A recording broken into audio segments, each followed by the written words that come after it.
If Israel just allowed the Palestinians to have a state of their own, there would be peace in the Middle East, right? That's what you hear from UN ambassadors, European diplomats, and most college professors.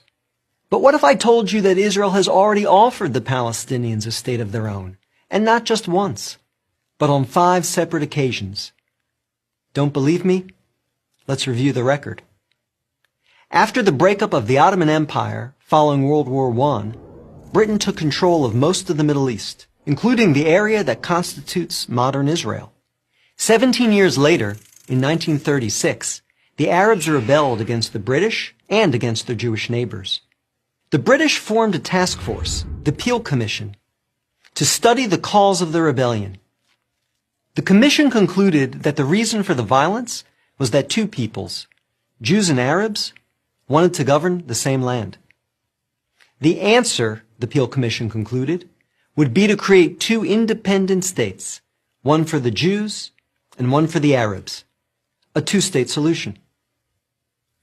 The suggested split was heavily in favor of the Arabs. The British offered them 80% of the disputed territory, the Jews the remaining 20%. Yet, despite the tiny size of their proposed state, the Jews voted to accept this offer. But the Arabs rejected it and resumed their violent rebellion. Rejection number 1. 10 years later, in 1947, the British asked the United Nations to find a new solution to the continuing tensions. Like the Peel Commission, the UN decided that the best way to resolve the conflict was to divide the land. In November 1947, the UN voted to create 2 states. Again, the Jews accepted the offer, and again, the Arabs rejected it. Only this time, they did so by launching an all-out war. Rejection number 2.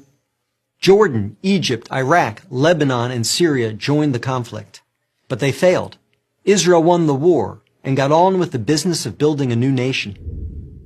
Most of the land set aside by the UN for an Arab state, the West Bank and East Jerusalem, became occupied territory.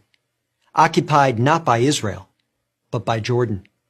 20 years later, in 1967, the Arabs, led this time by Egypt and joined by Syria and Jordan, once again sought to destroy the Jewish state.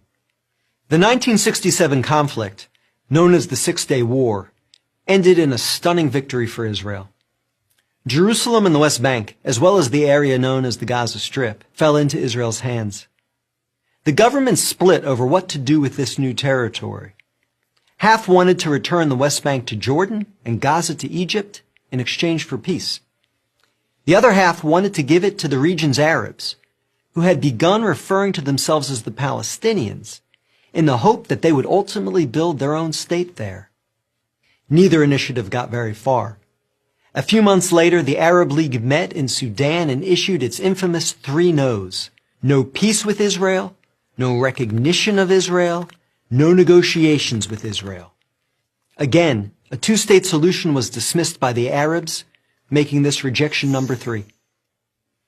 In 2000, Israeli Prime Minister Ehud Barak met at Camp David with Palestinian Liberation Organization Chairman Yasser Arafat to conclude a new 2-state plan.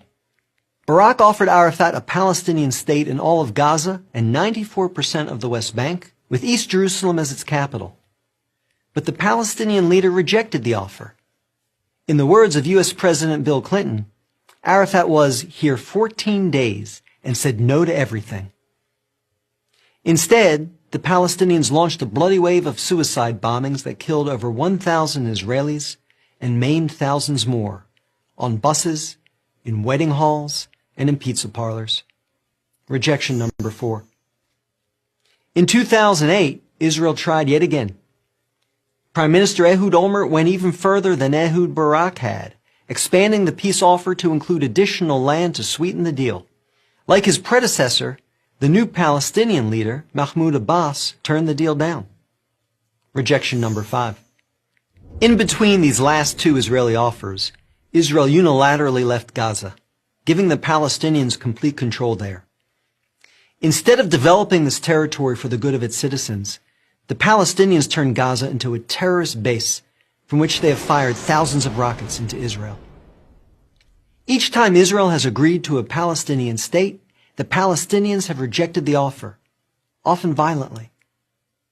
So if you're interested in peace in the Middle East, maybe the answer is not to pressure Israel to make yet another offer of a state to the Palestinians. Maybe the answer is to pressure the Palestinians to finally accept the existence of a Jewish state.